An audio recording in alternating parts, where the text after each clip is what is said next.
როგორც უკრაინელი სამხედროები ამტკიცებენ, მათ ზაპოროჟიის მახლობლად რამდენიმე კვირიანი გამნაღვითი სამუშაოების შემდეგ რუსების თავდაცვის პირველი ხაზი გაარღვიეს. როგორც ჩანს, კიევის სამხრეთის ფრონტზე მოსკოვის გამაგრებული პოზიციებისა და სანგრების ქსელს უახლოვდება. უკრაინელი გენერლის თქმით, რუსებმა თავდაცვის პირველი ხაზის მოწყობაზე თავიანთი რესურსების 60% გამოიყენეს, მეორე და მესამე ხაზზე კი მხოლოდ 20%. მათ არ ეგონათ, რომ უკრაინელები პირველი ხაზის გარღვევას შეძლებდნენ.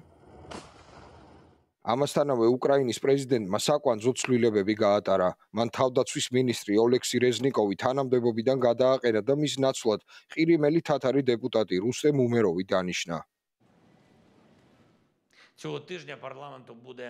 მე მივიღე გადაწყვეტილება უკრაინის თავდაცვის მინისტრის შეცვლასთან დაკავშირებით. ოლექსი რეზნიკოვმა სრულმასშტაბიანი ომის 550 დღეზე მეტი გამოიარა. ვფიქრობ, რომ თავდაცვის სამინისტროს ახალი მიდგომები და ურთიერთობების ახალი ფორმატები სჭირდება, როგორც სამხედრო, ასევე საზოგადოებრივი თვალსაზრისით.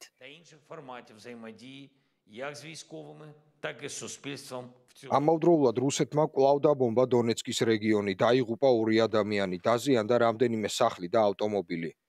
რეგიონული სამხედრო ადმინისტრაციის ინფორმაციით, 92-ზე მეტი აფეთქების ხმა გაისმა ჩერნიჰივის რეგიონში, რომელიც რუსეთს ესაზღვრება, თუმცა დაღუპულთა შესახებ ინფორმაცია არ ვრცელდება.